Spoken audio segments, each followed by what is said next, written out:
Bonjour. Good morning. Vitayu. I'm pleased today to be joined by Ukrainian Foreign Minister Andrii Sybiha. Andrii, welcome. I'm today especially pleased to be able to be with Andrii to announce additional sanctions against Russia under the Special Economic Measures Russia regulations.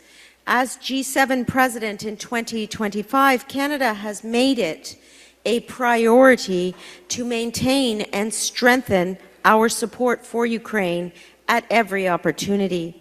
Canada will continue to ensure that Russia's actions do not go unpunished.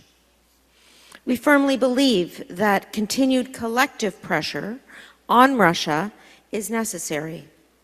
That includes applying sanctions and other economic measures as a way to decrease Russia's revenues and degrade its military-industrial base. Since 2014, we have imposed hard-hitting sanctions on over 3,300 individuals and entities, and more than 300 shadow fleet vessels, a fleet of aging oil tankers used to export Russian oil and evade international sanctions. So today we are announcing a new package of sanctions to further increase the economic costs to Russia of waging war. The sanctions list 13 individuals and 11 entities, including several involved in the development and deployment of Russia's drone program. Canada is a leader in targeting the military technologies that Russia is relying on in its war against Ukraine. For the first time, Canada has also sanctioned entities that supply the cyber infrastructure used in Russian hybrid strategies against Ukraine. We have also imposed sanctions on several liquefied natural gas entities in Russia, as Russia continues to rely on energy revenues to fund its war of aggression. List 100 vessels from Russia's shadow fleet. These aging oil tankers are used to export Russian oil and bypass international sanctions. As I mentioned, with these and other steps, we are taking concrete action and sending a clear message. Those who enable Russia's war will face consequences under Canadian law. Canada's sanctions against Russia are not only economic measures. It is a moral position against Russia, sending a clear message that violation of international law will not remain without a response. These measures are a direct response to Ukrainian priorities. Ramp up economic pressure on Russia to end its war, and they align with sanctions recently announced by the United States, the European Union, and the United Kingdom. Canada will continue to stand shoulder to shoulder with Ukraine in the short, medium, and long term. The sovereignty of Ukraine, its territorial integrity, is one of our top priorities internationally.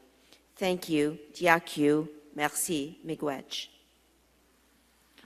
Dear Anita, it is my great honor and pleasure to be in Canada and attend this G7 meeting together with other partners. And dear friend, dear Anita, once again, it is really important, this meeting really important for our peace efforts.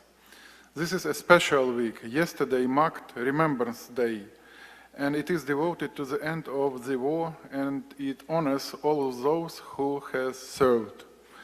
Right now, around 1 million Ukrainians are defending our country and the entire free world from Russian aggression. They defend shared values of freedom and dignity. We want to see an end to this war and the restoration of a just and comprehensive peace. Today, we will discuss practical steps to bring it closer. We are grateful to Canada for its G7 leadership and consistent focus on Russia's war against Ukraine, and I am grateful to all of our partners for their support. This war is not only about Ukraine, it has a profound impact on international peace and security. Unfortunately, Russia continues to reject peace and escalate terror. Putin still has an illusion that he can win. In reality, he has lost over 1 million soldiers and has not achieved a single strategic goal. It is critical to strengthen support for Ukraine and increase pressure on Russia, and we must make the cost of continuing this war unbearable and dangerous for Putin personally and his regime. Sufficient pressure will make Russia end its war.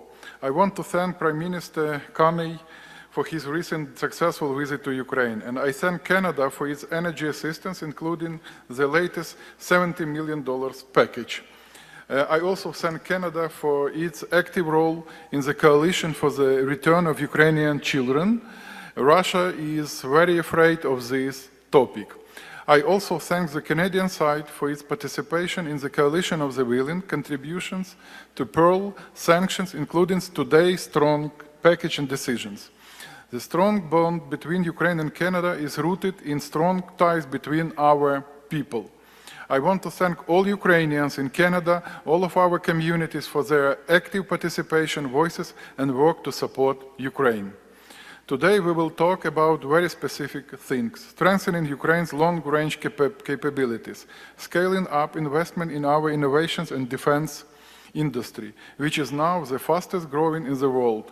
Ukraine is ready to share and to co-produce with its closest allies, including Canada.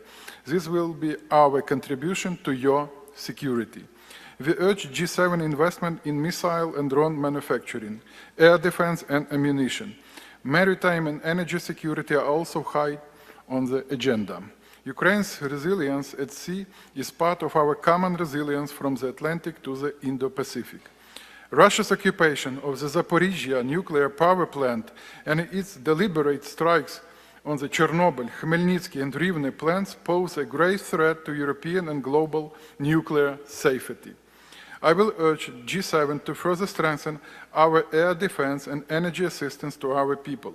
Closer coordination between Ukraine and our partners, particularly the G7, will reinforce resilience and security not only for Europe, but also the wider global community. I hope that today we will take steps to make Russia end its war against Ukraine sooner and achieve peace through strength. Thank you for your attention. Thanks a lot personally, Anita, for your engagement and leadership. Merci beaucoup. Thank you. Thank you.